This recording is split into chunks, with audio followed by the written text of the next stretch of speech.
Hey, Pool Chasers! Thank you for joining us today in episode 59 of the Pool Chasers podcast. Our mission is to help educate and inspire in the form of a podcast.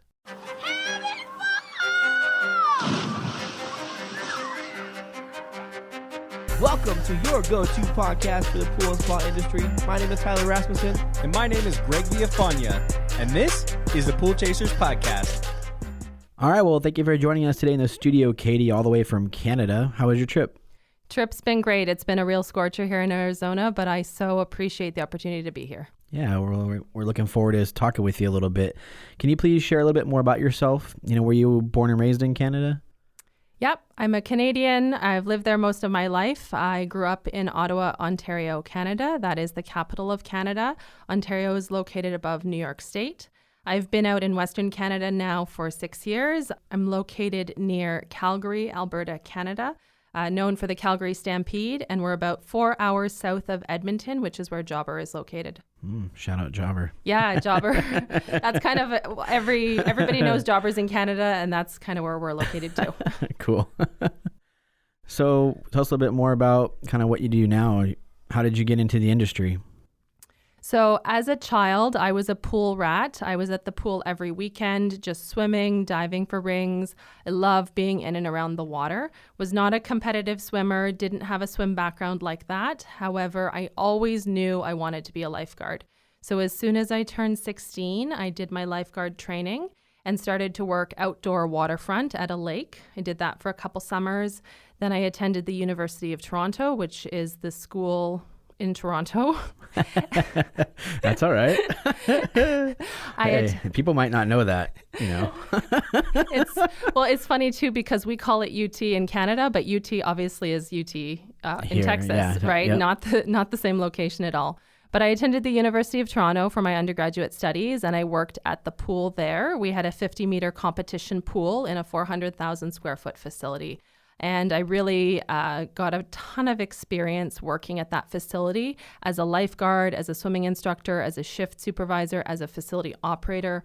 I learned everything from the ground up, and I didn't realize at the time how lucky I was to have that opportunity to operate a 50-meter pool. You're 19 years old and you have the keys to a filter room of a massive facility like that, and you just take it for granted. This is what everyone does. You backwash filters, you fill chemical reservoirs, you interact with customers, you respond to major medical emergencies. That was my background for several years during my undergraduate degree. And then after I finished my graduate degree, I moved out to Alberta and continued working in the aquatics industry, is how we call it, from the management side in the commercial municipal sector. I managed facilities in Alberta. I was the facility manager for a small town in northern Alberta, and I was on my own responsible for supervising a 25-meter aquatic facility, supervising staff, programming, advertising, all of those sorts of things. So my background was in municipal recreation for 6 years, and I loved a lot of things about doing that. I loved operating facilities. I loved working with staff and customers. The challenge for me as somebody who really has their bucket filled by mentoring other people and training other staff is that that's only a small part of your time. And so in the last year, I've shifted full time to teaching and mentoring. I have my own business called Lakeview Aquatic Consultants Limited. And the benefit that I'm able to offer to my clients is the 16 years experience I have as a lifeguard, swim instructor, pool operator, shift supervisor, and then finally culminating in my 5 years as a facility manager in the commercial municipal sector. So every aspect of that job is something that I have done, from hiring people, programming swimming lessons, advertising, strategic planning, project management of $500,000 renovations and capital projects. Every aspect of aquatics in the commercial sector where I live in Canada is something that I have experienced, attempted, succeeded at, and sometimes failed at. And so my goal moving forward is I enjoy sharing that information with others. I don't feel that I am somebody who wants to husband that information and not share it with others. That's my goal daily. I live and breathe sharing that information with my clients, with my students, and the different services that we offer. Yeah, that's very cool. I mean, I think that definitely helps when you're teaching something like the CPO program. You already have that experience. A lot of people may not have that kind of experience and teach it in that same way. So that's a really cool way to kind of give more to the students through that experience. I would absolutely agree. Every certified pool operator instructor, whether it's in the United States, Canada, internationally, we have instructors all over the world. They bring their own spin on the course. And there are people that come from service. There are people that come from retail. There are people who come from health authorities. There are health inspectors. There are builders. There's everyone. And so when you're selecting a certified pool operator course, you're looking for somebody who fits what you need in terms of your area, your state, your region, or your personal interests. Or you're looking for someone who's completely different. Maybe somebody's run a water park. Maybe that's their background, and maybe that's a goal for you to reach towards, right? So what I'm able to bring my students when I teach CPO in Canada is a wide-ranging background. Have I done residential pool service? I haven't. That's okay. I listen to pool chasers. I follow a lot of Facebook groups. I do a lot of research. Have I done a plaster startup? I haven't. That's okay. I know where to point you to. National Pastors Council, that's a resource. I know that it's a specialty process, and I know that's something that I would need to do research on, and I would need to consult with others if that's what I'm doing. Yeah, absolutely. So, I think, we took your class with you, and it was awesome to kind of experience that real side of it. And that's why we wanted to kind of talk with you about the aquatics facility side and managing commercial pools and kind of your background, because I think a lot of people, want to get into that sector of the industry or have had questions about it or, want to know more. So let's jump into some of that a little bit. Can you tell us kind of what a typical week would be, for a manager of the aquatics facility, and, what are you responsible for? Yes, I think commercial aquatic facilities are a huge topic that people have questions about, and they are kind of scared to ask because they want to bid on a job and they don't want to sound like they're not knowledgeable. But I think looking at it from the opposite perspective, perhaps if I'm a facility manager that's looking to hire a service company or hire a service technician, I really need to know that they understand the scope of the job that they're getting themselves into. And so I really hope to be able to speak to that so that people are better educated about what they're jumping into. And if that's what you want to do, absolutely, I encourage and support you to make that next step. But you don't want to get into a situation where you're not adequately prepared. So in the commercial aquatic sector where I have worked in Canada and with larger municipal facilities, it is an asset that belongs to the municipality. And it is a substantial asset. It could be worth 30, 40, 50, 60 million dollars, depending on the age, construction, budget. You guys know it just depends. And so from my perspective, when I was an aquatic facility manager, I was responsible for that asset. I'm the top of the line. And if it breaks and it's on Facebook and the mayor calls me, it's my head on the line. And so when I'm dealing with service providers, they need to understand that my ultimate priority is customer safety, water compliance, best practices, but it's also continuous service delivery. And so as a service provider, I'm looking for somebody who can respond when I call. They're arriving within perhaps 45 minutes, 60 minutes, or they're sending out a junior guy until a senior guy can come. But it's required service immediately, whether that's a statutory holiday, whether that's an evening, whether that's a weekend. Our service is having a pool that's open to the public. We might be open 16 hours a day, 355 days per year, continuous service delivery. And so there's a lot that goes into that. In a weekly basis, I'm doing everything from looking at staff scheduling, I'm looking at payroll, I'm auditing advertising for our programs, for our services. I'm doing walkarounds with customers to see how they're feeling, with aquatic staff such as lifeguards or shift supervisors. I'm talking to the cashiers or the front desk staff in a larger recreational facility. I'm checking chemical levels, I'm ordering chemicals. And when I order chemicals at a municipal facility, we're not talking a truckload from a pickup truck. We're talking 2 or 3 or 4 pallets worth of chemicals or 12 drums of liquid sodium hypo, right? We're talking a large quantity of products. I'm also overseeing facility maintenance in my area. So what needs to be done in terms of backwashing, what needs to be done in terms of dampers. In the winter in Canada, for example, dampers will often freeze in place, right? So what kind of airflow are we getting to the pool area?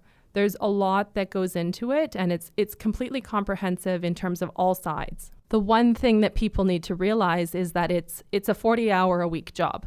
And so if you're a service company that's looking to assist with the management of an aquatic facility in the commercial sector, whether that's a homeowner association, whether that's an apartment building, a campground, anything like that, You're being asked to do the service on an asset that probably has 40 hours a week worth of work, and you're only getting hired to come in perhaps daily for 1 hour, perhaps weekly for 15 hours. And how are you going to do all of the things that need to get done in that short period of time and still make a profit for your business? Right. The one piece that's also missing is that I think a lot of service technicians don't recognize that all commercial facilities in many locations are under the state or the local regulatory authority. So in the state of Arizona, we've looked at the Maricopa County regulations for commercial pools. So whether that is a City of Phoenix property, for example, Cortez Pool, or whether that is a residential condo building with a small pool, the state doesn't distinguish too much between how they're run. And so you're going to be assessed at the same standards in the condo building as at a facility such as Cortez Pool that has dedicated staff. And so to circle back to your question about service, if you're bidding to service or assist with service, you still have to do all of the work that I do in 40 hours a week, 2,000 hours per year, but you're doing it in less time and perhaps with less money and less resources. Right. Absolutely. We got to go see Cortez Pool, which you referenced earlier. I think that was really cool to see what actually goes on at a park like that, being in the back of a pump room, see how many pumps and filters it takes to kind of do all that. It was really cool. So thanks for letting us jump on that tour with you. But it was different to see kind of the operation of that and what it would be, how it would be different than a residential sector or even like a basic commercial pool. There was a kiddie area, splash area. There was water slides, there was big meter pools. It was kind of way different than what a lot of us are used to kind of servicing. So it was really cool to kind of see how that operates and be a part of that. I love seeing pools in different places, different cities, different towns, wherever I'm traveling to. That's one of the things that I frequently post about on our Instagram page, which is just getting to see different pools. I think that's a huge education piece for any pool operator or any pool enthusiast, is that perspective of what else is out there. My background is that I have only operated very large pools. The smallest pool that I ever operated was 180,000 gallons, right? I come from the municipal sector, and prior to that, I worked waterfront on a lake. The biggest pool I operated was a 50-meter Olympic pool, which is closer to 300,000 gallons. So my framework of reference is much bigger than perhaps yours is with residential. There's nothing wrong with that, but it's understanding that there's different aspects to the industry and how that fits with your abilities, your business goals, and what's doable for your business. Yeah, I mean it's also helps you like see the differences in between what you do, and you can't, we don't want to scare anybody away from jumping into commercial, but going from taking care of residential pools that aren't very regulated to jumping into facilities like this. I think we always had an idea of how regulated they were, but being around it and seeing it and talking with Scott, and he, showed us like what happens here, and, getting to know you the last couple of days and talking more about it. There's a lot more responsibility than I think we were even aware of, and a lot of people are probably aware of. And we just kind of want to go through a lot of this stuff today and talk about some of those responsibilities and why they're important. And, we definitely, like you said earlier, if you want to jump into the commercial sector, we encourage that, but we really want people to understand, mostly for themselves and for their businesses, to protect you. If you jump into something like a commercial facility you're not ready for and you don't understand, the likelihood of you getting sued and losing your business is very high. So, we want to kind of bring that to light a little bit, but also encourage those that want to do it. There is good money in it, good things to do with it, but you have to be able to do it the right way. So Jobber is constantly updating and adding new features to their software. That's one of the things we like most about them. As technology changes, so do our customers. We're happy that Jobber is always on top of it. And now, for your update on what's new on Jobber. Ladies and gentlemen, and I need all of you to stop what you're doing and listen. So one of the newest updates I thought was awesome was that Jobber has now made the request forms customizable. This is huge. It's great because it allows you to now get the information you and your business need from the customer. For example, you may want to know how many gallons the pool is, or what type of foliage is around the pool, and even, what type of services that they're looking for. So whatever that is, Jobber has now given you control over what you want to know from that potential customer. So if you're already using Jobber, you can find out more by going to the Help Center. And if you're not using Jobber, we encourage you to do so, and you can get 20% off your first 6 months by clicking the link in the bio below or going to getjobber.com/poolchasers. Let's kind of walk through some of this stuff. You are opening up a pool. You have opening checklists and closing checklists when you close, but when you're opening a pool, what kind of things are you looking for in the morning? What kind of things are you getting ready for the pool to open for the public? I think that's such a great question. So when I was thinking about this question, I was thinking about it from the perspective of myself as the pool operator. My most recent role was as the facility manager. So I am only opening the pool if somebody calls in sick. I'm generally supervising staff. But speaking to the question of how I would open, I'm going to go back to my biggest facility that I ran. So a 50-meter competition pool with a 25-yard warm-up pool in a different part of the building, as well as a kids pool. So I'm getting in early in the morning, at least an hour before the pool opens, and I am checking water chemistry. But in order to do that, I'm approaching the pool and I'm looking at the clarity of the water. How clear is it? Can I see the main drain covers? Can I see the grout line pattern? I'm checking the lighting in the environment. I'm looking for anything that's on the deck that shouldn't be there, debris, chemical containers from the previous night. I'm immediately checking my water chemistry, and I have to check in different jurisdictions. It will be set by the health code, but at a minimum, I'm checking free available chlorine, combined chlorine, total alkalinity, pH, and in certain places, calcium hardness. Because of the size of the facility and the users that I typically have coming in within 45 minutes, I need to immediately correct that water chemistry if it's outside of range. All of these commercial properties will have automation, and they will have feeders that are sending chemical into the pool overnight. Keep in mind, all commercial properties are required to have continuous circulation 24 hours a day, irregardless of the period of use. So if the pool is closed between 11 p.m. and 6 a.m., we don't turn off the feeders, we don't turn off the circ pumps, it is continuous circulation. But on a big pool like that, it is a beast, it's a creature, and it may have low chems. The source water is dragging down the total alkalinity or the calcium. And so I'm gonna manually correct that water for the safety of the bathers and the long-term health of the asset, which is the basin, immediately. The downside to that is, on a huge pool, that is bringing up from the basement 3 50-pound bags of bicarb, right. 2 bags of calcium. If I need to pop up the chlorine even a little bit, that could be, 20, 40, 60 gallons of sodium hypo going into the pool. So that's a bit of time. I'm broadcasting that into the pool, and that's only one of 3 basins. So now I'm hoofing it over to the next basin, doing the same thing. That's probably an hour of my time, and that's me being fast and doing this a lot. This is not me stopping for coffee. I got to make it all compliant before the bather gets in. Once the bathers are in the water and the lifeguards are on site, they have the basin covered, then I'm going to the filter room.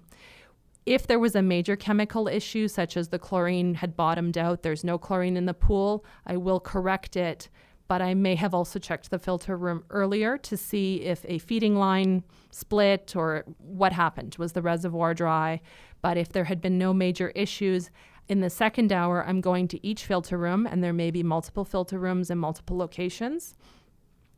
I'm doing a walk around, and at that point, I'm assessing chemical reservoirs. What needs to be topped up? Do I need to sprinkle DE on the filter pit? What does that look like?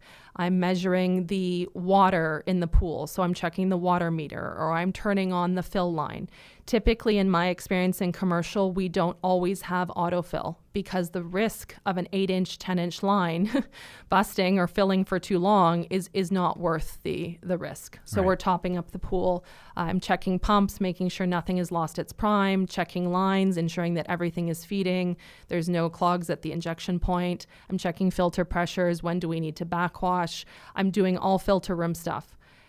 That's probably another hour with 2 filter rooms even hustling, right? Probably another hour. Then in the third hour, I'm going and checking in on my staff. I'm checking with the lifeguards. This whole time I've had a walkie-talkie, so I'm on call. If there's a major medical emergency, they will start the emergency procedure, but I'm going to be the third or the fourth person, and I'm the backup, and I may be the most senior person in a large facility, if it's a shared use facility, at that point in time at 6, 7 a.m. Most managers don't come in till 9 or 10. And then I'm checking in on my staff, checking in on the front desk. I'm doing walkthroughs of the change rooms to ensure that they were in fact cleaned overnight, or they were cleaned the previous day by staff, and that they're at the standard that we expect. And then I'm cycling back to the office to start my paperwork in terms of my opening checklist and actually checking off what was done. At that point, too, I'm also verifying my safety equipment if I haven't done it visually. So my safety equipment will include the presence of any safety equipment required by local health codes, such as a ring buoy, such as a reaching pole or shepherd's crook, such as a dedicated emergency telephone. I have visually inspected and verified that they are on site at the focal points where they need to be. At that point, I would then get into my secondary tasks, and then I make my cup of coffee because it would be cold, right? So to give you an idea, that's 2.5 hours, and I haven't even started any non-essential things such as checking the voicemail. So any customer phone calls. I haven't, had breakfast. I haven't anything like that. So it's 2.5 hours of dedicated, and again, not to overstate the point, but when you've got that rhythm, same as on a route, you know what you need to do and you're hustling, you can get it down to maybe 2 hours. But if you find a line that's split and there's a huge puddle of muriatic acid on the filter room floor, I might have dumped a spill containment kit on it, but I have to come back and then clean it up as well. And that's a risk. Sure. Right? So it's typically 3 hours to get the pools going in the morning. And in an 8-hour day, it's a substantial amount of time. That is why many commercial facilities will have a dedicated pool operator. They will allocate a dedicated amount of time to facility maintenance staff for the pool, recognizing that it's a time suck. It really is. And a lot of building guys don't understand that. So when I see a lot of maintenance staff in my certified pool operator courses, they're coming from an HVAC background, they're coming from a building maintenance engineering background. Oh, it's the pool. It's just some water, right? Or if they have a personal hot tub or spa, they're dumping a floater in, right? With a 50-meter pool that's probably a $40 million asset, you need to give it the time it's due. Otherwise, if you're not, let's say, for example, calcium, you're not bringing up your calcium on a daily basis, a couple years from now, you're going to spend $200,000 on grout because calcium is sucking itself out of the walls. And you've done that, right? Yes. Yes, I inherited a facility where unfortunately the staff were not certified. There were lifeguards and there was one operator, and the operator had not necessarily done their job, and they never checked calcium. And the part of Alberta where I live, our calcium is very low. And we had to do about $120,000 worth of grout over 2 years on a municipal facility because the first time I did a calcium test with colorimetric test kit, my staff said, "What are those? We've never done that. We haven't done that test before. What does that measure?" And I said, "Calcium. You've never checked calcium on an all-tile pool?" Right. And they said, "No, why would we check calcium? It's not required by code. We have an all-tile pool. We need to monitor our grout. We need to monitor our tile health." And so it was not surprising to me that we soon discovered the tile was not in great shape, the grout was not in great shape, expansion joints had failed. Just, it was not good. Yeah, I don't know if a lot of people know, but water needs calcium to survive. So it's going to seek out that calcium. And in an all-tile pool, the only source of calcium is going to be in that grout, the cement. It's going to pull from that areas. In a normal, gunite pool, it can pull from the walls, but in an all-tile pool, it's looking for that and it's seeking it out, and it'll ruin that grout because it's sucking the calcium out of the grout itself. So that's a big problem if you don't take care of the calcium. Sorry, and even to the point that there are different pool finishes. So I'll be transparent and say I've never worked on a vinyl pool. And I understand vinyl liner is very sensitive to chemicals and you can stain it very easily. You put some chlorine in there and it sinks to the bottom. You're going to bleach out the liner. I've been very privileged to only work with all tile, but on the flip side, if you've never worked with tile, that's a big mistake when you don't keep your water balanced. And so I think that's the other piece I'd like people to understand about commercial pool operations. With the residential service side, my understanding is that the primary focus is on keeping the water safe for the customer, the homeowners.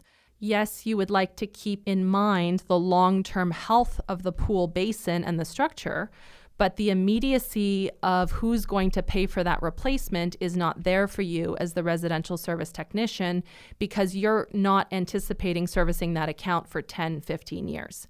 When you have a municipal or a commercial pool, if you are the facility manager for 5 or 10 years and something such as the heater is busted because of bad water balance, or the calcium has been drawing itself out of the tile because the water is aggressive, that's on you for not ensuring daily water balance. The cost is exponentially worse when you don't stay on top of your water balance.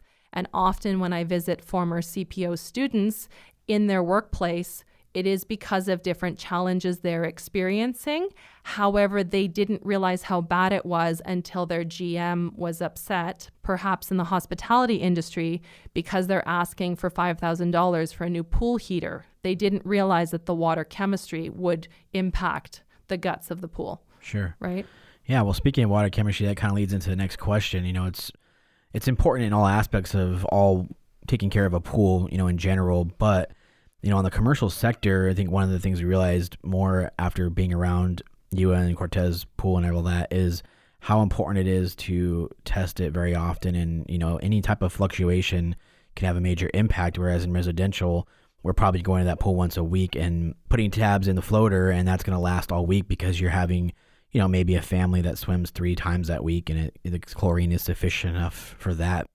But in a commercial pool, when you have maybe 10,000 bathers a week or even sometimes a day, it's really important to test. So how often, on those facilities are you testing water chemistry, and why?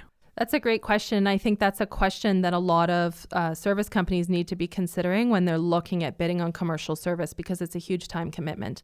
So the short answer to your question is you need to check the water chemistry as often as is required by the code that applies to you. So we looked at the Maricopa County Code, and it stipulates how often you need to check in a commercial facility.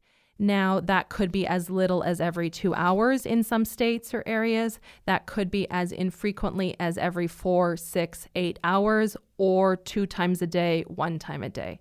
Now, the thing to understand is that is the standard. And we talk about standards in the industry. Sometimes there are guidelines that supersede the standards in terms of what's the best practice, honestly. So if my pool opens at 6 a.m. in the morning and it closes at 10 p.m. at night and it's open for 14, 16 hours a day, it's probably not appropriate for me to only check it once and then be surprised the next morning when it's not where I need it to be.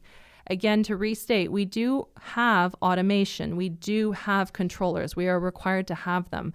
But the fluctuation in changes is 100% based on what you said, Tyler, the fact that we cannot predict our customers. We can trend our customers. So summer's busier than spring, or Christmas break is busier than early December. We can trend how many people we anticipate to have in the pool, but we cannot trend how well they wash themselves. We cannot trend, did they come from the gym upstairs? Are they covered in sweat? Did they come from a football game and the kids are covered in mud? All of those things will drop the chem levels in the pool, and that's not acceptable in the commercial setting. In the residential setting, you show up to a pool after a pool party, it looks kind of gross, but it's not a violation, right? The homeowners just chose not to swim in it until you showed up for service 5 or 6 days later. That's perfectly acceptable. In the commercial setting, we need to stay on top of it because at any time, any moment of the day, health inspector could stop by and assess our compliance. And so compliance is key. We're checking chemistry probably realistically every 2 to 4 hours.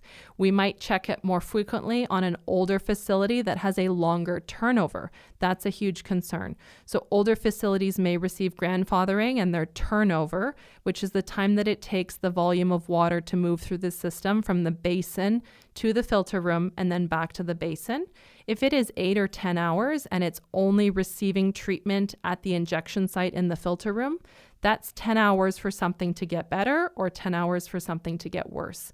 And so I guess where I'd like to go with this is just saying that you need to understand that that's a process. And if you come home at the end of a long workday and you forgot to turn on the AC and the house is really hot, it's going to take 6 hours for the whole house to cool down. If you don't stay on top of your water chemistry, you wait 8 hours to find out where your chems are at, you can't be surprised that it's not going to be compliant. It's going to be a safety concern. It could breed bacteria because it's going to take another few hours, even with a broadcast directly in the basin of chems with no bathers on site, for that to mix and be appropriate. Right. And when you're overseeing the facilities and you were talking about you can't control what people are doing or bringing into the pool. So when you're walking around and looking, we had talked about yesterday a little bit about kind of keeping an eye out for certain things that will give you like hey, check on that person or talk to that person. So what kind of things are you looking for, I guess, when you're walking around to see if there's potential, hazards or something like that might affect the water chemistry? So the biggest thing that affects water chemistry, as I mentioned, is what's on the body of our bathers, and it's also the behavior of our bathers and customers in the pool. So when I'm doing walkarounds as a facility manager or even just as a pool operator or as a lifeguard, that's a huge function that we have when you're lifeguarding in a larger facility. You are walking around, you're greeting customers, you're talking to them, and unfortunately you are also profiling, and that's meant in the best way possible that relates to water safety. So we're looking for people who appear wary when they approach the pool, or we're looking for what we call gutter grabbers. So that's kids who are monkey climbing down the side of the wall because they're not good at certain depths. Or we're looking for people who maybe they've never been to a pool before, and so they show up just in clothing. And although certain health regulations, they don't prohibit people from swimming in clothing, it needs to be clean and it needs to be clothing that they're not going home in. It needs to be dedicated clothing for the pool. It can pose a safety concern for the lifeguards in terms of how they move through the water and how they swim comfortably. In a larger pool, if I grew up with a backyard pool and it was only 6 or 8 feet deep and I am 5.5 feet tall, I'm comfortable in that depth. However, if I go to an Olympic pool that's 20 feet deep and I'm not prepared for that, it's very challenging for customers to perceive depth in larger commercial aquatic facilities, especially because we do a good job of maintaining water chemistry and it's sharp and clear. They can jump in and expect to rebound off the bottom, and they don't. Right. So in those walkarounds, I'm looking for who's using my facility. I'm looking for how prepared are they to use the facility, both physically and mentally, for the benefit of everyone's safety. And then I also have to consider what's going on. So we're in Arizona, it's August, it's scorching, everybody's sweating. I don't care who you are, you're sweating. Your body is covered in sweat. So when customers come out of the change rooms, we're ensuring that they're showering, right? Because that is a basic protocol to protect against combined chlorine and the creation of chloramines. We need to get those things off the body. The chlorine in the water will inactivate any contaminants they bring in, but that doesn't help my chemistry long term. It just adds stuff to the water that we don't have, right? So I'm talking to them about that. And I'm also considering too, what's happening within the area. Is there a water balloon fight at the park down the street and the kids are showing up covered in grass and mud? Is it a big fair or festival locally? Are people covered in makeup, or are people covered in different temporary tattoos? Or, is there funky hair dye happening with hairspray that's temporary? All of those things will end up in the pool. And so we're not trying to kill the fun and say you can't use the pool. It just may be saying, you know what, I really need you to go back and have a car wash soaking shower before I can let you in the pool. A lot of people think of the pool in terms of relaxation. They go lift weights for an hour, their muscles are spent, they want to soak in the hot tub. I get that, but you still need to rinse off before you come in. Your compression shorts are full of sweat, and I don't want to share that same water. Nobody does. But you know what? Everybody does it, and it's so frustrating as a pool operator, right? Do it in your personal hot tub, yes, but let's not make it more of a cuddle puddle than it already is. Agreed. So, and sometimes there's like smaller bodies of water that children play in, or people look sick, or some people have to look drunk. What are you kind of doing to prevent some of that stuff? It's funny you mentioned drunk. I was at a resort last night just touring around the facility, and it was a bunch of guys having a guys' night, lots of beer, lots of bottles. And you know what they decided to do? You know who was going to go get the next round of drinks? Whoever could hold their breath the longest. Oh my gosh. So the lifeguard in me is going, do I want to stay and try and stop it? Do I want to leave and not witness it? But yeah, we see all kinds of characters and all kinds of behaviors in commercial facilities, and that's what keeps the day interesting, right? I've seen it all. I don't necessarily want to see it again, but I bet the winner only held their breath for like 20 seconds. I'll be honest, I didn't stay for that because I didn't feel like it was going to be a win. I don't think they wanted to hear me tell them how that was not a safe practice. But to your question, smaller bodies of water such as wading pools, spray parks, splash pads, spray grounds, wading pools, they are higher risk both in terms of the pool operator managing a changing body of water. A bigger pool is more forgiving in some ways because it does take a long time to turn over in terms of the chemical fluctuations. If we put 1,000 kids in a 50-meter pool, that is a lot of users, but there's still a lot of water to mix and blend. In a wading pool, it's significantly smaller. It's going to be perhaps several residential pools in size, and it's filled with little kids, right? We've got diapers, we've got sweaty bodies, we've got snotty noses, we've got ooey gooeys, we've got some kids that are being fed off of the pool edge, right. Snacks. And honestly, that's a high-risk population. I don't want anybody's kid to get sick. I don't want a pregnant lady to get sick. I don't want a grandparent with a compromised immune system to get sick. And so that's an additional liability that people need to understand. Pool operations is very much a liability-driven role, and I don't think everyone understands that. It is both the operating of an asset, but it is also being responsible. So, for example, in my jurisdiction in the province of Alberta, you are the CPO of record for a facility. You are the certified pool operator with your certificate on file with the province. So if something goes wrong, it may not have been your day, your job, your shift, but you are ultimately responsible for that facility. And so that means ensuring adequate sanitation, adequate chlorine, appropriate pH, regular checks, and anti-entrapment is a huge concern in those shallow basins, right? The proximity of small children to main drain covers, to vacuum ports, if they're installed, a central vacuum system whereby you insert the hose into a port in the side of the basin. They're not always installed in the skimmer basket. They are sometimes installed in the basin side. And so it's ensuring that all of those pieces are compliant and safe for the worst case scenario that a kid is curious. They love to poke their fingers in drain covers. They like to fiddle with screws. I know as a kid, I would dive down to the deep end and see if I could sit on it. They don't know any better. And so we have to prepare for the worst possible scenario, ensuring that everything is compliant, operating the way it needs to, and safe, right? Because that's a horrible situation if something goes wrong. Yeah, well, hopefully parents are now seeing some of the stuff that's happening and teaching their kids to try to stay away from that stuff. But you're right, you can't control everybody, so some of them won't be taught at all and just be super curious. Supervision is a big piece around swimming pools. Parents need to supervise their children. Children under the age of 7 are significantly more at risk of drowning. The hard part is parents are tired. Parents are overworked. They want a few minutes downtime. I absolutely get that. I think the big thing, though, is understanding that it only takes 1 or 2 inches of water. It only takes a second. And it's unfortunately also the equipment that parents are purchasing and using in and around the pool. So we're seeing a big trend right now with the oversized floaties, such as the unicorns, such as the big donuts. They're drifting away from beaches, and kids are going out to sea at oceans, at resorts, and big bodies of water, and they don't know how to swim. They are being treated as personal flotation devices when they are toys. Right. The Consumer Product Safety Commission does not regulate them as a safety device. The U.S. Coast Guard does not regulate them as a safety device. They are toys.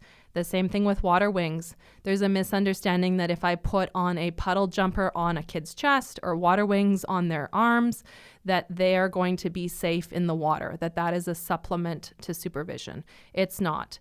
Nobody floats by their arms. People float by their bodies, right? So having your arms up in the water is not helpful to a child. Long term, it also really makes our job a lot harder as swim instructors, in fact, but that's a whole separate conversation. Yeah, for sure. Yeah, swim lessons are definitely harder to teach teach after somebody's been used to floating by their arms. Yeah, exactly. Really. We're trying to teach them to float on their backs, float on their fronts, and they're used to having their torso or their chest and pecs lifted up, and that's not how we float. That's not how I float. I don't know about you. No, but no, definitely not. Yeah, it's very, it is, parents do get tired and stuff, you're right, but it is ultimately the parents' responsibility to watch their kids, people being on their cell phones. We've had different episodes about it already, but there needs to be somebody dedicated to watching the water at all times in your group, whether that group is 4 people or 30. Somebody should be keeping their eye on the water at all times, regardless of if there's a lifeguard there, regardless of if they're wearing adequate flotation devices, life jackets, things like that. You should still be watching, because you never know. It takes somebody throwing a toy, hitting somebody in the back of the head and knocking him out. You have no idea. That could be super quick. And as we always talk about, drowning is pretty silent and quick. So you have to really be paying attention to that. We want to take a second to get to know our sponsor, MPT, a little bit better. So we're very excited to talk to MPT product manager, Summer Wynn. Summer, I've always wondered what differentiates a box store tile from a pool tile. What differentiates pool tile from any tile you get from a big box store or such is, first of all, because we sell pool tile on a national level in different climates, our pool tile needs to be frost resistant. So this is getting a little technical, but the water absorption rate needs to be at 0.5% or less. It also needs to be, the glaze needs to be acid and chemical resistant. That's one of the features that makes tile pool tile. And at the same time, because pools are spec'd on the water line at 6 inches, sizing is a key factor in pool tile. We put a lot of thought into the design and the suitability of the tile for pool installation. Thank you, Summer. If you want to find out more, click the link below in the write-up or go to mptpool.com. And don't forget to follow MPT Pool Products on Instagram and Facebook for the latest photos and product information. We'll move on from that and kind of more into back to the facility stuff.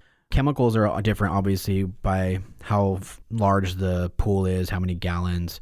What kind of chemicals are being used in these larger pools? And you talked about being large drums and feeders and things, but kind of how does that relate to maybe like a smaller pool? What are you using as far as on commercial side? So a lot of the chemicals will be the same. You're going to be using chlorine in some jurisdictions. So for example, in the province of Alberta, we don't have bromine in commercial facilities. It's not used. It just depends on where you work. So chlorine and bromine will be used in much larger quantities. Different types of chlorine also to consider. So if you've been working in the residential service market in places like Florida, Arizona, and Texas, you're using stabilized chlorine. So there's a conditioner, stabilizer of cyanuric acid in your dichlor or your trichlor. In the commercial setting, certainly in indoor pools, that stabilized chlorine is absolutely prohibited. You are not permitted to use dichlor or trichlor in indoor pools. Even in outdoor pools, it is very closely regulated, and many commercial operators that I am familiar with, they do not purchase the formulation where the cyanuric is already added. They are manually adding cyanuric as a liquid to their pool. So that's something to be aware of. Other chemicals typically are the same in terms of muriatic acid, sodium bisulfate. The complication in the commercial side is understanding that it is also typically a management function, that other staff are involved and in the facility. It is a workplace setting now. And so for me as a facility supervisor, I am selecting the appropriate chemical, not only based on cost, not only based on storage, not only based on chemical delivery system, my feeder, but also based on safety protocol as I supervise staff. I used to supervise primarily younger staff, so 16, 17, 20-year-old lifeguards. They don't want to wear personal protective equipment when using muriatic acid. Because it's not cool. It's not cool, and you sweat, right? In a filter room, you sweat. And so let's take this thought to completion. They don't wear the PPE. They get acid in their eyes. I take them to the ER. They have corneal erosions, and they're off work for 10 days. Who's responsible? Ultimately, I am. right? It's a workplace safety violation. Doesn't matter if I told them once, I told them 10 times. They got hurt. My employer is paying for their time missed, and I also have to pay for someone to come in and do the job. So muriatic acid is definitely used. Sodium bisulfate in my area is increasingly more popular because it is considered safer. It's less fuming. It has its own challenges in terms of dissolving it and not having it cake in the drum. And carbon dioxide in larger facilities may be installed. So carbon dioxide is a gas. It's injected into the pool water. It helps to lower pH, and it has the ancillary benefit of raising total alkalinity. One of the challenges with carbon dioxide is that it is a significant upfront cost. The return on investment is a long-term plan, and so not every facility is interested in that upfront cost. It also has to do with running the gas lines. What is the access like? How in the middle of the building is the swimming pool? Can we even get lines run from the outside where we have a large holding tank? And then the other piece is in some markets, carbon dioxide is not a good option because it's quite expensive. In certain parts of Canada, one particular company has almost a monopoly on the distribution of gas. And so the cost for some operators is no longer palatable, and they're switching to a combination of acid and carbon dioxide, or just switching back over completely. Other chemicals that we're stocking, because you never know when you're going to need that chemical, could be Saturday night at 10 p.m. and nobody's open, and you better have it on site in your storeroom. Sodium thiosulfate to neutralize chlorine after a fecal contamination. You're going to see a lot more fecal contaminations, including liquid fecals, such as diarrhea, in a commercial setting with babies and diapers. And so we need that sodium thiosulfate on site to neutralize the chlorine, as well as reserves of chlorine, because can you imagine shocking a 50-meter pool after a diarrhea incident? How many gallons of chlorine we're dumping in that pool? So we always need to have that reserve on site. Right. We may also can you explain that? Because you have to get to a break point, right, to when that happens? 100%. So if we have an accidental fecal release in the swimming pool, in the commercial setting, we are treating the water in a safe and appropriate manner, but as quickly as possible to return the pool to service. Formed fecal, at least 30 minutes at 2 parts per million of free available chlorine. But diarrhea, which is considered higher risk because it's somebody being sick and the accidental fecal release will spread very quickly, requires in many jurisdictions, in accordance with the Center for Disease Control recommendation, raising the chlorine, the free available chlorine, to at least 20 parts per million and leaving it for 12.75 hours, if not longer. That 12.75 hours ensures that multiple turnovers of the entire pool system will occur, and all of the water will pass through the filter room, including the filters. Please do not turn off the circulation during this process. Will pass through the system and mix and filter and kill anything that's in the pool. So to your original question, what am I stocking? I have my weekly drums of chlorine, and then I always have a reserve that's off to the side that is for those contaminations. Certainly something like sodium hypo has a very short shelf life. It just doesn't last that long. So it does have to be cycled through what we're using on a weekly basis. I can't put it in a room, shut the door for 6 months and expect it to be, the chlorine to be fully effective. Right. But I'm stocking extra chlorine because of that. But then you're using the thiosulfate, to bring it back down to a normal level, right? Is kind of to loop that all together. Yes. Sorry. To complete the fecal contamination, right? We've raised the chlorine to 20. We are not letting our customers swim in that. And then before reopening to the public, we are neutralizing the chlorine with sodium thiosulfate. But in that same vein, we talked a lot about pH, and the efficacy of chlorine is impacted by pH control. So we probably also need to have extra acid or bisulfate on site, because sodium hypo is going to raise, as an example, sodium hypo is going to raise the pH significantly as we overdose to achieve that disinfection, and the pH is going to skyrocket. And so many operators feel like they don't need to control it during the decontamination time. That's a personal professional choice. I don't espouse that myself. I feel we need to attempt to control the pH, but certainly when we go to reopen to the customer, we need to bring the pH down. And if the pH was at 8.4 because we added 200 gallons of sodium hypo, we're going to need a lot of acid to bring that down. Right. Yep. The last piece just to mention is other products that you may stock are going to be things such as calcium flake. You may stock an algicide or an algistat. You may be stocking a descaler. But typically in the commercial setting, we're not going to see the supplemental products that you would see at a pool store. I have worked with operators that occasionally in a pinch have used a clarifier, but that's not a long-term solution. A clarifier is a very short, my pool's cloudy, I can't close today, but I have a root problem that I need to address. Sure. So I'm not a fan of dumping in lots of additives and products that don't have a very basic function. Right. And typically these are chemicals are all stored in rooms, right? So why is proper ventilation so important? Ventilation in the swimming pool area as well as in storage is really key because of the quantities of chemicals that we're discussing. In a commercial setting, if we have 12 drums of sodium hypochlorite and then we have a room with 50 boxes of salt and then we have 25 boxes of calcium flake and we have all of these products, you could make a small fire or explosion in that space. So storage is key in separate rooms as much as possible on proper pallets. You can order plastic spill pallets, having spill kits readily available, having everything labeled. A lot of people like to decant these products into containers. So people will say, I like to pour a couple bags of sodium bisulfate, which is a Crysdale, into a garbage can. Makes it easier for me to scoop. That's fine if that's what you want to do, but the garbage can needs to be appropriately labeled. So if somebody wanders into that room, it's not a liability. Right.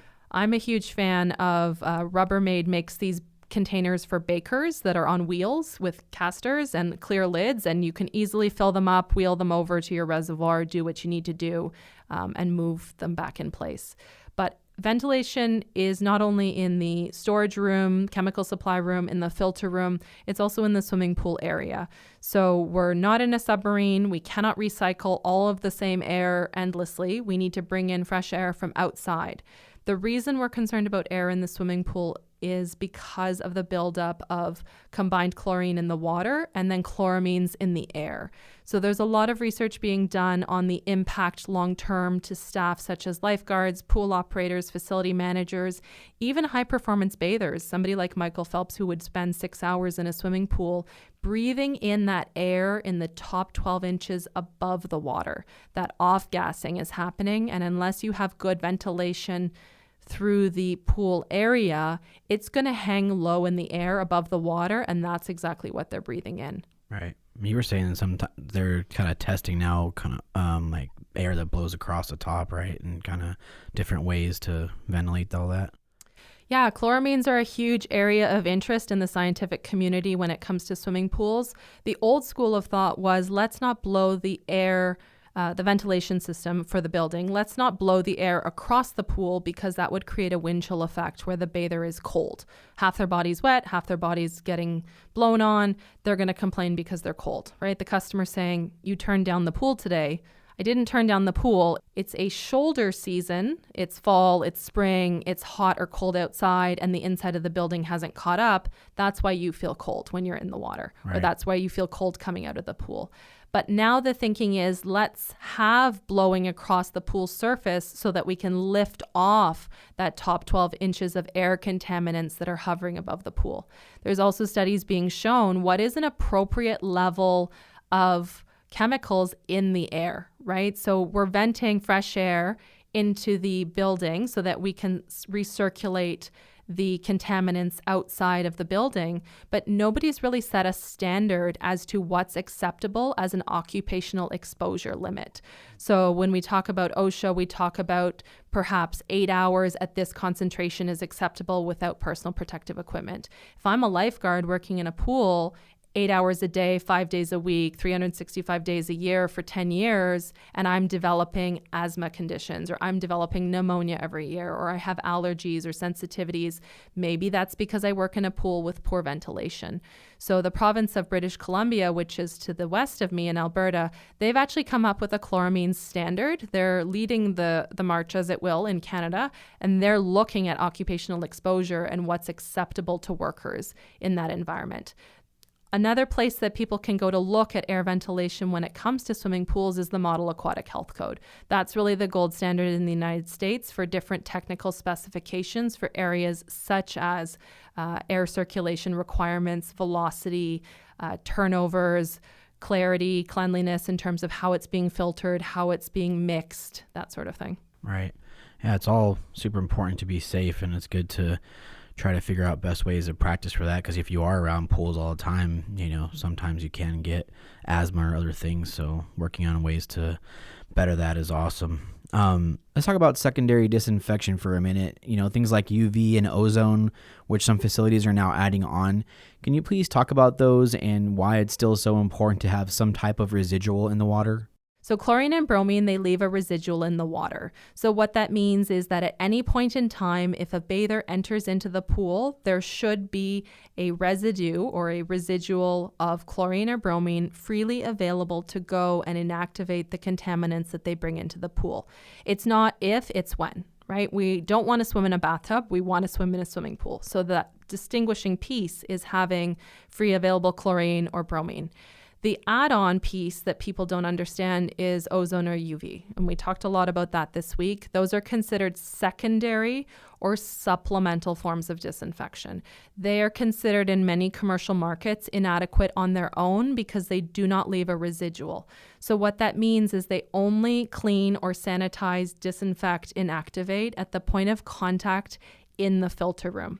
So let's take an 8-hour swimming pool turnover.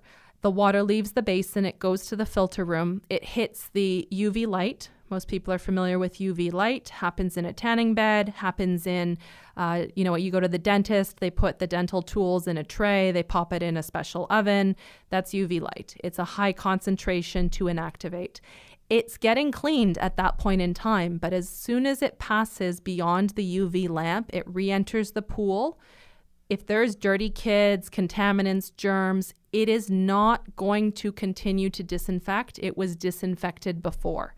And so as the water circulates, the bacteria would have the opportunity to grow if there was no chlorine or bromine residue in the water. And in that 8-hour turnover, it could be then 7 hours and 50 minutes until that water moves back to the UV light in the filter room. And that's a public health risk. Right. Yeah, well, I think obviously it's more regulated in a commercial setting, but it's a good way to understand all that, even if you're using residential, that explaining that to the customer, because a lot of times, they think if they have this system on their pool that they don't need chlorine in the water, and that's not really the case, because you explained it well yesterday. If something happens in the water itself, somebody throws up or something happens, that pool is not killing that germ until it passes through the system. So unless there's a residual in the water to kill it, it will take, like you said, 7 hours for it to get killed, and that could grow into much bigger problems. So and to be clear, I see a lot of benefit in UV ozone corona discharge systems. It's just understanding what the function is. And I think to your point too, Tyler, there's a lot of misunderstanding of what they do and how they work. So I often tell lay people who don't work in the swimming pool industry, it's like a tanning bed. I step into a tanning bed, I get my tan, I leave with a tan. The tan's going to immediately start to go away. The tan does not further develop. The tan does not change. It's on me and then it goes away. Same thing with a UV light. I think it's a great add-on, certainly in residential. I think it's appropriate. If you have a customer, for example, let's say it's a situation where there's a child in the household with major medical illnesses, absolutely, sell them a UV system. That is an extra add-on that will benefit the family because it will inactivate and remove other contaminants beyond the chlorine. Right. It really is a benefit. In the commercial setting on high volume facilities, water parks, where they know they're going to see thousands of people per day, they are installing UV systems. Right. They are a benefit to the industry. On their own, they have a limited function. Right. Yeah, and I think that's where it gets, the confusion comes, especially with builders or building pools. And I'm not calling out the builders, but sometimes it doesn't get explained fully to the customer, like, hey, what the system actually does. And then you get a customer that's like, well, I don't need chlorine in my water. And that is where we have to be able to explain to them, well, no, you actually need like at least some chlorine in the water. Can you use less on a residential pool? Yes, probably. And that's a benefit. If somebody's got a allergy or skin irritation from chlorine, maybe you sell them UV or ozone and you can use a lower residual, but there has to be some type of residual in that water. Well, and every person listening to this podcast has probably had a conversation with somebody at some point who thought their saltwater pool was chlorine free, right? Yeah. we know that game. That's not a thing. But to speak to UV, it does have a function. It does have a benefit. It does have a place in the market. I do think it has value. I think the thing that a lot of people don't understand about the swimming pool industry in general, and somebody said this to me once, so I don't want to take credit, but I think it's an excellent explanation. So you would think with swimming pools that in 2019, we would have completely changed the way that we run swimming pools. You would not think that we would be using this element called chlorine that's existed for hundreds of years. You would think that we do things completely different from 100 years ago or thousands of years ago. We still use sand filters, right? Sand filters are not a new technology. How we use them, how we build them has been perfected. But fundamentally, the swimming pool industry is still grounded in basics that are very old-fashioned.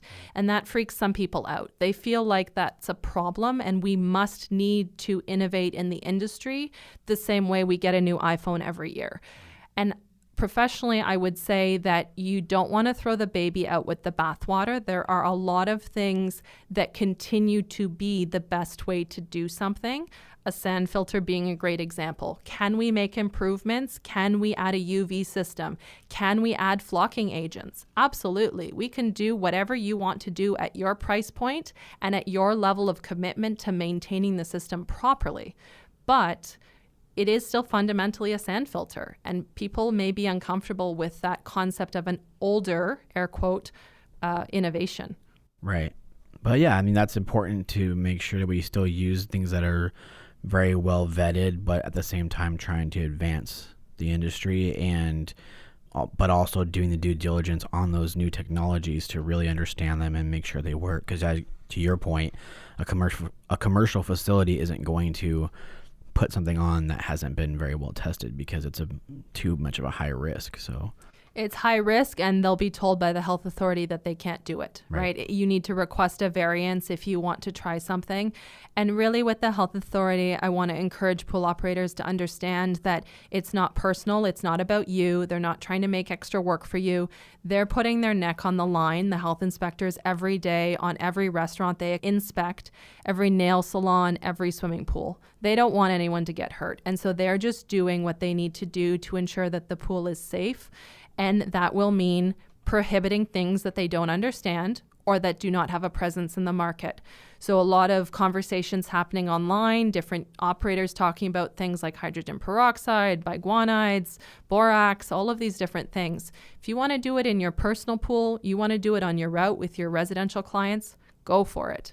Right. Hydrogen peroxide, not permitted in where I am in Alberta. No. I don't know enough about it. I don't have a professional opinion on it. You just need to be educated on, can I even use it before you ask, is it appropriate? Right, for sure.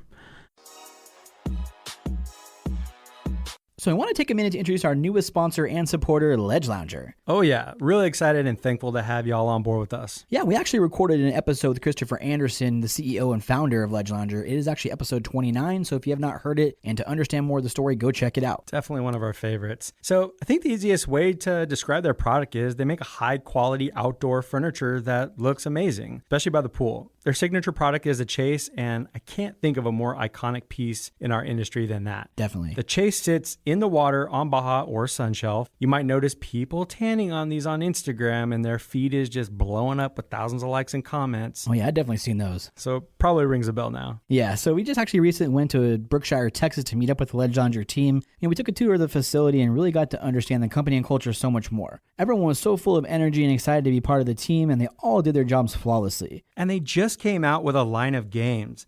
And these games are made out of the same high quality materials as our outdoor furniture. And, they're designed to go poolside just like the furniture is, which is really cool. And while we were there, we were able to test drive one of their new games, the ping pong table.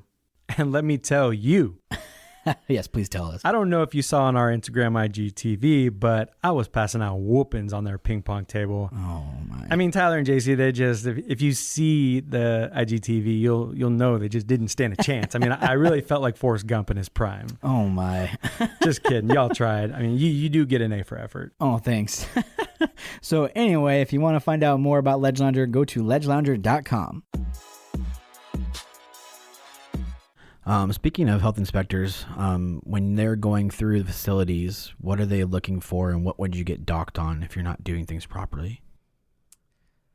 So there's two pieces with the health authority in your area. The first is that the operating permit is issued to the pool at the time of construction or at the time of renovation, if you've done a major renovation, or at the time of reopening after a major violation. The operating permit has looked at all of the mechanical systems that are installed, including the circulation pumps, the chemical feeders, the controllers, the flow rate. All of those things are approved for that facility, and you cannot deviate from them without permission. So you cannot slow down the pump on your pool and go below the minimum turnover requirement. So that's the first piece. So they're assuming that your operating permit stands and that all of the hardware remains the same. On the soft side, what they're looking for on a routine inspection, whether that's preseason, whether that's mid-season, whether that's monthly, depending on your area, they're looking for water chemistry, things that pose a significant risk to public safety and the bathers.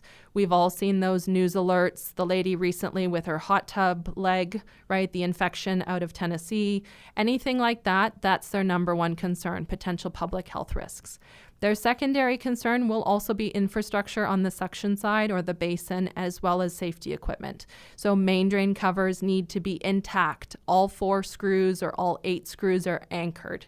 They are visually inspected, looking for safety equipment to be present, looking for depth markings. That's a big one. So people don't realize that when your depth markings on the deck side or the basin side wear out, that they are visible to the customer, as well as doors, locking mechanisms, door arms. Those are pieces that were mentioned recently. We did an article with Rudy Stankiewicz in Pool Pro magazine, the fall 2019 issue. We talk about commercial pool safety. Those are all things that the health inspector is verifying, and they're getting a vibe from you, the pool operator or the facility manager, how seriously you take your job. That's very easy to pick up on as a consumer. When I visit pools, I can pretty much immediately tell how well someone takes care of their pool. And so they're looking to correct both major egregious concerns as well as talking to the operator about what they're doing, right? If you lift the skimmer lid and there's no suction and there's a whole bunch of leaves and it's just a puddle of wrappers, I mean, you know you have a problem. Right. How often are they doing these inspections? That will depend on the workload of the county or the state. So where I am located in Alberta, it could be as little as once or twice a year on a continuous year-round facility, but it will be at least on startup of a seasonal facility and then midway through the season. I believe for Maricopa County, the Cortez Pool staff said they saw at least once a month, and I was browsing some of the violations online. Right. Talk about nerd thing to do on a Saturday night, look up your local pool violations, or as a consumer who's booking a hotel, check who has a good hotel pool compliance record. It could be as much as once a month. Wow, that's cool. That's good though. I mean, it keeps people in check. Can be a little scary, I guess, but at the same time, it's important. So it's a very big, important body of water where people don't, could get sick very easily. So one last thing I'd like to say about commercial inspections is the inspection is just one part of the process. A consumer at any point in time is entitled to request access to your chem logs. And this is something that is poorly understood by people making the transfer from residential to commercial. Okay. And so there was an article recently, it was in the state of Arizona. I got it on a news alert, and a lady, she made a big stink about it appropriately because she went to her condo board and she asked to see the chem logs and they would not give them to her. And it says right in the Maricopa County Code, you need to provide access at any point in time. You can walk into a hotel and ask to see their chem logs. It's a public safety issue. It's a public record issue. And so the piece for operators too is to understand that they are accountable for filling out those sheets with accurate numbers, closing the pool when it's non-compliant, and not forging numbers for a month in advance, a week at a time, that they're actually doing the work and doing the checks, creating those public records, creating those legal records that create the defense in a court case or a lawsuit. Yeah, that was one of our questions here too, how important, why should you keep log records and everything? I think, it works, like you said, it helps you in case of a lawsuit or something like that, but I didn't know that anybody could ask for it, so. And I think there's a reticence to hand it out, honestly. So let's say Maricopa County says that I, as a consumer, I go into a hotel where I've booked a night's stay and I ask to see the paperwork, and the front desk staff don't know where to find it and nobody knows what it is. And they say, well, why would you want to know? Well, I'm a pool person and I am genuinely interested. I will be able to tell once I see the pool, based on my own professional experience, the quality of the water. I also travel with a test kit. I travel with strips. And me too. I tell a lot of my friends who are not pool people, if you're concerned about your kids' safety, buy some strips. I don't use strips often myself, but you pop them in your luggage. And if you are very concerned, let's say you have a high-risk kid with medical conditions, that's an important process. But just to go back to the point I was making, simply making sure that your documentation is available. It's not secret. And you need to respect that anybody should have the right to ask and be prepared to share it. It's not the homeowner trying to be, annoying because they're asking questions that they don't understand. It is a public facility. Anybody can see that documentation at any time. Right. Wow. That's pretty interesting to know. It's good. So during your time at these commercial facilities, were you working with pool service companies at all? In my experience, I have worked with different service companies, and I think there's a lot of opportunity to make that jump if you're doing residential service to commercial and do part of the commercial industry without necessarily taking on a routine client that you service daily or weekly. So when I ran a larger municipal facility, we would subcontract work that was not time efficient for us or that was requiring special knowledge or precision. So I'm comfortable doing backwashes, working in the pool filter room, doing routine maintenance, changing tubing, cleaning injectors, that sort of thing. If I have broken laterals, it's not a good use of my time to pull out all of that sand and change the laterals. I am going to hire, typically it's a commercial niche service company. So there are a finite number of companies in my area that will do commercial service to the point of excluding residential and even smaller commercial pools. And so they would come in and they would do that type of work, or they might do plumbing, the basics, re-gluing. If I'm changing out from a multi-port to a bunch of ball valves and parallel systems, I'm going to subcontract that. It's just not a good use of my time to be in there doing that work. I think there's a lot of opportunity to make that leap if you're doing residential service or residential, small minor construction, smaller pumps, smaller things like that. You can look at getting small jobs piecemeal and warm your way up to a full service contract. I have a former CPO student in my area who started his own residential service company, and that's exactly what he did. Is he was doing small repair work, small upgrades, small cleaning jobs, right? Nobody really wants their 16-year-old lifeguards to do an acid wash. So I will very happily subcontract that out to you. If you have a good pressure washer, a higher end pressure washer, and I don't want to deal with renting one, transporting it. Again, the safety piece for me with aquatic staff, I don't want to make sure that they're wearing eye protection and non-slip boots. I may just say, if somebody were to show up at my office and say, here's what I can offer in terms of pressure washing services once a year. Sure. Yeah, I'll let you try once. Let's see how it goes. And then maybe build a relationship from there. Right. So if you're looking to move into commercial pools, I think that's a great way that you're talking about, is to kind of transition into it for sure. Also, just make sure that you have the proper licensing to do so, because it's a little bit different sometimes. If you're going to work on pumps and filters in commercial, you probably need certain licensing that it's all different in your state and your county, but make sure you have that before you just jump into it. But if a service, is going to take on commercial pools, what are some of the most important things they should consider? I think the first piece will be, we discussed a lot and we're going to keep discussing liability, right? What does your insurance cover you for and how much is your insurance coverage? So the company that I run, Lakeview Aquatic Consultants, we work all over Canada. Our insurance coverage, I'll tell you, $8 million. That still doesn't go very far in a $40 million facility, right? If I were to break something, then that would be a problem. Thankfully, Canada is not as litigious as the United States, so I feel that $8 million is appropriate. But let's look at the US market. And let's say you're servicing a condo pool and something happens and a kid drowns. That family goes after the condo building board as well as you. And in the United States, in my work on drowning prevention and water safety as a lifeguard instructor trainer, we see payouts in the United States of $16, $18, $20 million for fatal and non-fatal drownings.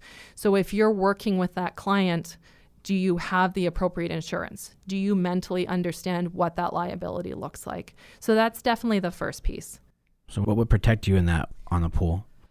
So it really depends how the fatal drowning occurred. Typically, it's the failure of systems such as door gates, locking mechanisms on inside doors, door arms. So I will say the Maricopa County requires 4-foot fences that are locking and self-latching. Do you know how many pools I got into this week when I was visiting resorts where the gate was propped open for customer ease?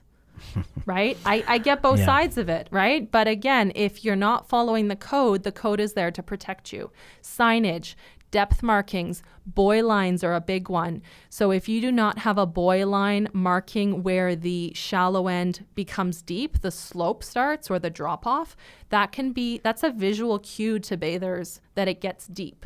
And there have been cases where kids drifted into the deep end, there was no buoy line or there was no black line on the bottom to provide that visual cue, and then the facility was liable for a $40 item. Yeah. Liability is definitely a big part. What else should you be concerned with if you're taking on commercial pools? So another consideration for residential service people looking to take on commercial is price. And I know that's the big thing everybody worries about, but price is really key because you need to understand what you are promising to deliver at that price. And many people mistakenly believe that commercial pools will be a big cash cow when the amount of work that goes into it will be substantial.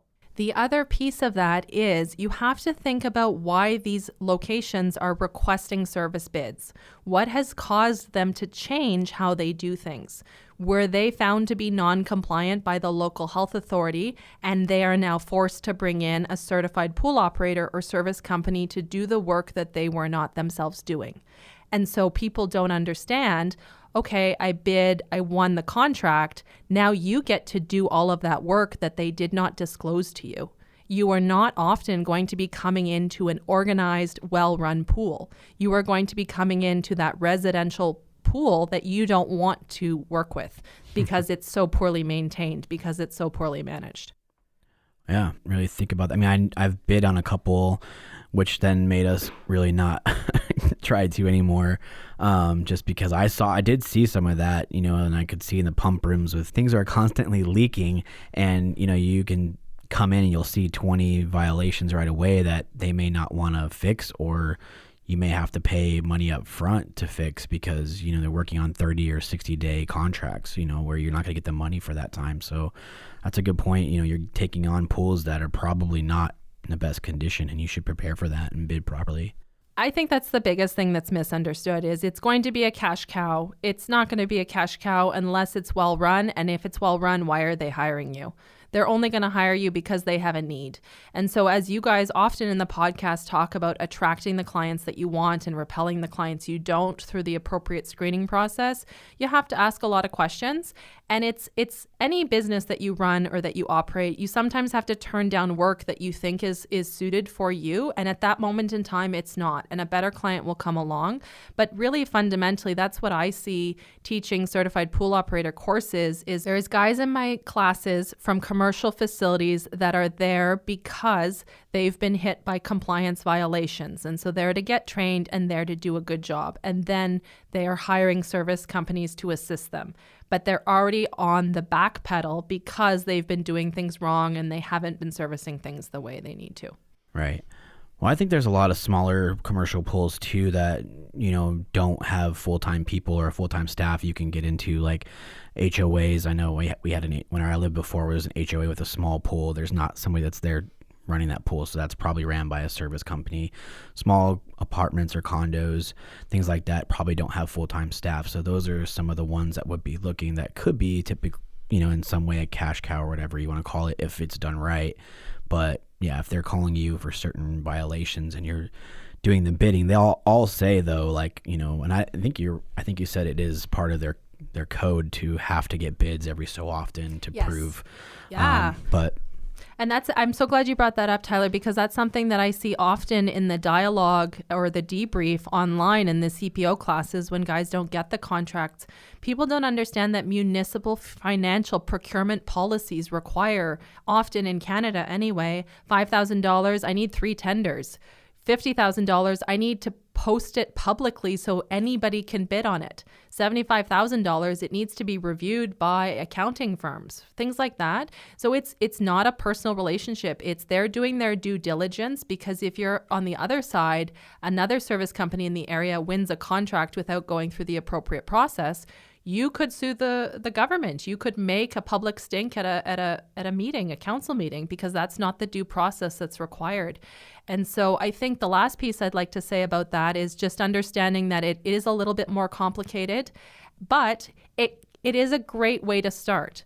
The downside is, to your example of the HOA, I've discussed how much work goes into operating a pool. We all know that from residential, from our personal pools, whatever our interests are.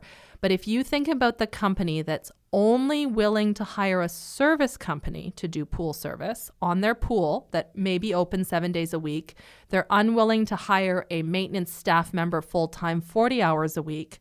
What does that say about their willingness to pay for quality or what they actually need if they're looking for a contractor or a contract instead of a full-time position? Sure. But I think that's when you have to figure out the proper, percentage or proper dollar amount that will allow you to take care of that pool properly. So you need to bid correctly. And if you probably can't go there once a week, you need to either do 3, 4, sometimes 7 times a week and really bid that way. How much time is it going to take you to go to that pool every day, 7 days a week? Are you going to have an operator that is solely on that pool? And I think Dustin's episode, we talked somewhat about that. Like, he has people that are at a pool 7 days a week, and that's the only pool they take care of. And they're there 4 hours a day or more, sometimes 8 hours a day, and they're doing that same pool. So you have to figure out for your business, is it worth hiring somebody to do that? Can you make money on it still? Can you do it the proper, safe way? And that's how you have to kind of bid out the project. 100%. There's definitely money to be made. It's just ensuring that you don't shortchange yourself. And mileage and time is a big part of that, to say nothing of the fact of it's Memorial Day. And if they call you, you'd better answer the phone and you'd better go there. Right. The unspoken service expectations really need to be covered in a clear contract, in a clear bid request sheet, or in a clear, what can we expect from you? What can you expect from us? Yeah, and that kind of, my other question that was here was kind of what happens when a pump goes down or something happens mechanically. And if, when you're taking care of it as a facilities manager, and then, but also if you're taking care of it as a pool service company, you're going to be called almost immediately, and you need to be able to respond to that, right? For sure. And I think that's a key piece, especially if the contract is not precise enough and everything, in quotes, in the pool is part of the contract. Maybe you separate out what you do and what you don't do. But as a facilities manager, the whole facility is my asset, right? I may be working under the direction of a facilities director who's overseeing hockey ice, running tracks, weight rooms, but the pool was always my area. And so the first thing I address when something breaks or something leaks is I first look and say, okay, is this a safety hazard? Okay, is it a safety hazard in the filter room? Yes. Is it a safety hazard to the bathers? No. Okay, then I ask myself, can the pool be open? If a recirc pump is not running, the pool cannot be open. The same way if the power goes out, we're getting everybody out of the pool. If the pool can remain open, then I'm typically looking at, is this within my wheelhouse of experience? So if it's a simple liquid feeder pump, like a peristaltic or a diaphragm pump, they break all the time. I have an extra. I just change out the tubing, I put in a new pump, I take the next one for bench service, we're good. If it's tubing that busts and there's a big leak on the floor, there should be enough chemical in the pool to last me the hour while I change out the tubing, and we're good to go. If it's something more substantial, such as a filter cracks or there's a major leak, typically it's leaks in these large facilities. A leak on a 10-inch line is terrifying. Right. To say nothing of, backflow preventer, when the backflow preventer blows, that's also terrifying. There's a lot of water very quickly. The next thing is just saying, what can I fix myself right now? What can I triage? What can I isolate in terms of plumbing? What can I put a bucket under? Who do I call? And the thing for people who want to do commercial service to understand is I have a high expectation for service delivery. If it's an emergency call, I will pay an emergency call out, but I expect you here in the next 2 hours or today or tonight when we're closed, and I'm going to leave you a staff member with a key who can let you in. Right. And if you're not prepared to do that, that's fine, but then you need to say on your contract, we do not do emergency call outs, we only do routine service and maintenance. Right. That's totally fine. If you go on vacation for 2 weeks at Christmas, who's doing that emergency call out? And do you have the resources and the knowledge yourself if it's an emergency call out? The piece a lot of people don't understand with commercial as well is the scale and size. So if you're talking a filter, it's not a small, Pentair Triton sand filter that's, it's kind of kid-sized. Yeah. We're talking, a 10-foot, 20-foot, 30-foot filter. And that's a lot of parts. That's a lot of water. That's a lot of things to service. Same way with a circulation pump. You're probably not disconnecting it yourself if it's a 45 horsepower pump. That's going to be hardwired, and you're going to need to call an electrician. Right. I think you called it a kiddie filter. That's awesome. Those are the same. No the normal. The normal filters we're used to seeing all the time, and you can see we went to Cortez. If you look at the pictures, they're huge. So in comparison, I get what you called it, a kiddie one. Yeah, no disrespect. It's different markets, right? Different strokes for different folks. It's just what you're used to, right? I'm very privileged to have always worked commercial, municipal. And so I'm really into the podcast and what I see online with the service routes in the service industry because it is so different, right? We always had all tile because all tile is what you do. There is a lot being done now with metal pools and other types of installations and different types of liners, but I haven't worked on them. Doesn't mean they're not valuable. Doesn't mean they don't have a place in the market. It's just the zone that I've seen is very fixed, and I'm trying to expand it constantly through professional development, education, meeting operators, listening to podcasts. That's the way to do it because I can't stay stagnant for my students and expect if they have something that they're installing and I've never heard of it, that doesn't bring them any value as a participant in my CPO class. Right. But I think it, all in all, when you talk about this part of it, being very clear with your contract, just like we talk about in residential, being very clear with the homeowner that says, hey, this is what we do. These are our procedures. We take these holidays off. This is what happens if you call and you need extra service. Same thing with commercial. You need to be very clear with how things work and have things, are going to work. Like you said, an emergency service. Do you guys do them? Who is assigned to that? How much is that going to cost for an extra fee? Because you will pay a fee. Mm-hmm. Everybody will pay a fee in that 100%. Sector. But you need to be able to really get to that point and figure out what works exactly. Price everything appropriately and show them, hey, this is exactly how we do things, and set the expectations up front. And that way, when the expectations are set, even if they don't remember them, you can point to, hey, no, in the contract we signed, it says this, and this is our procedure for that. So I think it's also key to mention, you mentioned this earlier, is the term payment plan. So most municipal clients, they will not pay any faster than 30 or 45 days after the service. And it's important that you understand that because government is not always known for moving quickly. And so if you have a accounts receivable clerk that takes a couple days off, then goes on vacation, there's nobody backfilling that. And I've gone 60, 90, 100 days without payment, and there's nothing I can do. If I get to a point where I'm really concerned, I can call the mayor. I know I will get payment, but you need to know, and your cash flow is very different when you're out. Let's say one of these emergency repairs, you're not going to get payment any faster, but you need to fork out the upfront costs for that emergency repair. Maybe you're ordering that filter rush from the factory because you don't have it on site. You're also tying up a lot of money in product inventory to be able to respond to these facilities, because when they have a demand, you need to be able to meet it. So understanding that will change your cash flow, and you can't expect it to be any different. If you don't want to take on a client that doesn't prepay, that's fine, but you're not going to be left with a lot of clients in the commercial sector because government does not prepay. Right, for sure. And Dustin mentioned that in his episode. And, if you have to install 3 filters on one property, you're out 10 grand. You have to wait for 30, 60 days for that 10 grand, and that's hard. So you definitely have to prepare for that cash flow for sure. That's a really good point. But the great thing, as I said, though, is you can ensure you will get paid because you have a lot of avenues for getting payment if it doesn't happen. Right. For sure. Well, it's all been very good. I think, it definitely helped the listeners really kind of understand a little bit more about the commercial sector. Obviously, encourage you to do your own research and, study the things if you're going to get into it, do the proper way of doing that. But hopefully you have more of an idea now on what it involves. And like we said earlier, we don't want to scare anybody away, but we definitely want to encourage you to do the proper due diligence in figuring out if this is something you want to do and figuring out how to do it the proper way. So we appreciate you being on here. Last thing we really like to ask is kind of share some books or podcasts that, have really helped you. And so you brought a couple here with us. So can you share those? Yeah, I love to read. I'm a real nerd that way. I love a great day off with reading a book or two.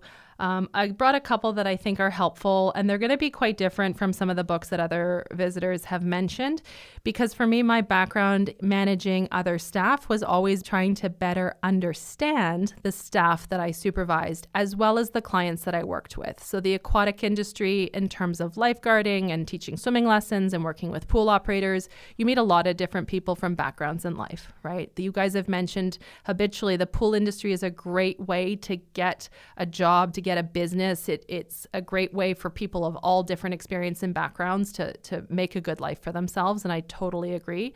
But you need to be able to interact with these people. And so for me, a book that I found really, really valuable is called Quiet. It's by Susan Cain. And the subtitle is The Power of Introverts in a World That Can't Stop Talking.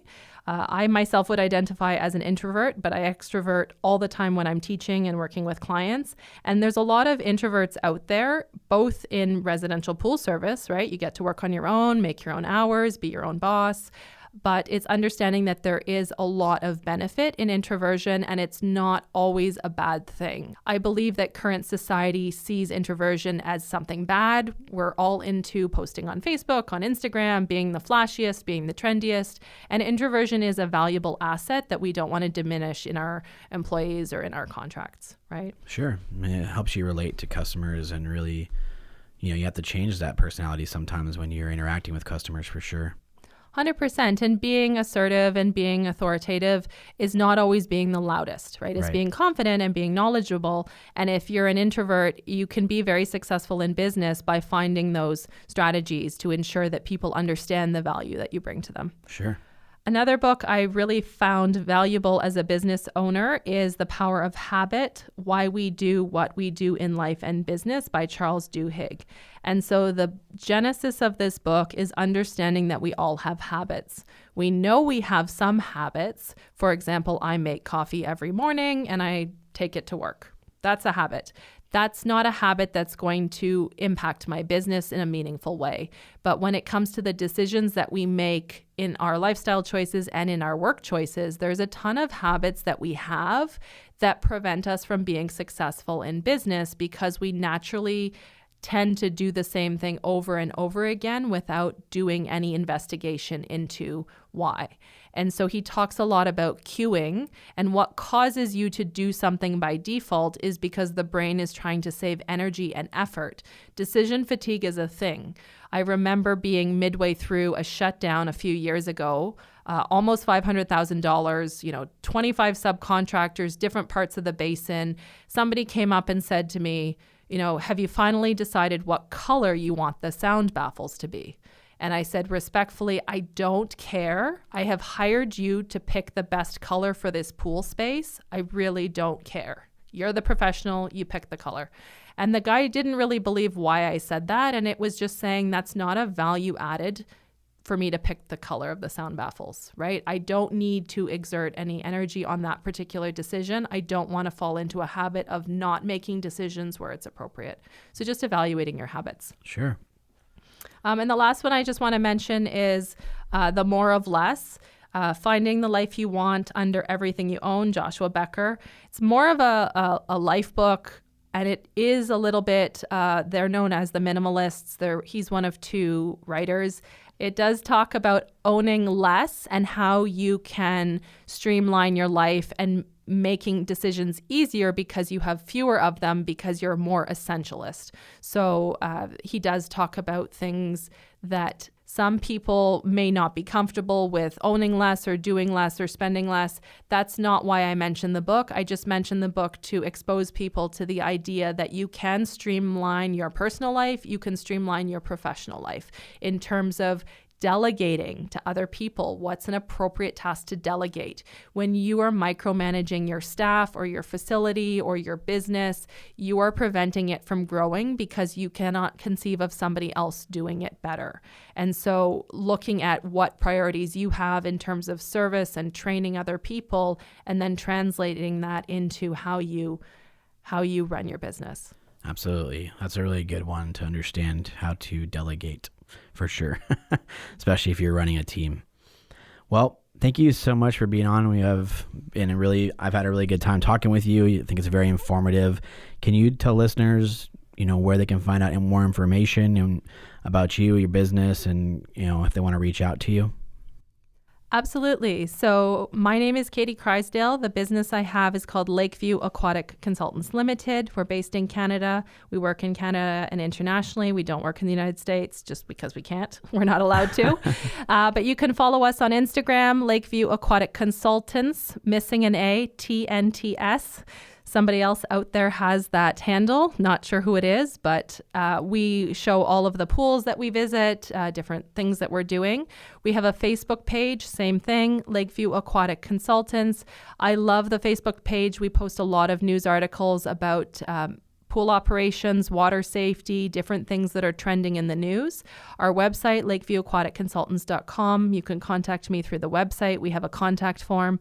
And we also have an article coming out this fall in Pool Pro. So that's exciting. Yeah, awesome. And you teach classes as well, right? So those are on the website, and you teach it obviously in Canada. So what are some of those, and how can they find those?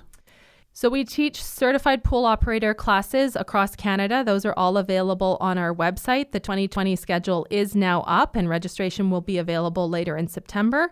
We are also available to travel internationally to teach CPO. I also do training for lifeguard instructors, swimming instructors, first aid instructors in Canada under the Canadian Red Cross and the Life Saving Society. So I do lots of different things. Right. That's awesome. Yeah, we'll put all that down in the links and everything. So once again, appreciate you being here, and thank you for coming out all the way from Canada. Yeah, I really enjoyed it. Thanks so much. Thanks for checking out this episode. If you want to find out more about our guests or the sponsors of the show, you can check them out on the links we have provided in the write-up below. We have also provided links to our social media platforms, so please follow us on Instagram, Facebook, Twitter, and YouTube. Our tag is Pool Chasers. If the podcast has brought you any value, please do what you can to support us through our Patreon page by going to patreon.com/Pool Chasers. And don't forget to subscribe to the podcast to be updated each time a new episode is released. One last thing. If you're not yet in our Facebook group, join it today to be surrounded by like-minded individuals who are all trying to better the industry. Thank you all for the support. We appreciate your time and your ear. See you out there, Pool Chasers.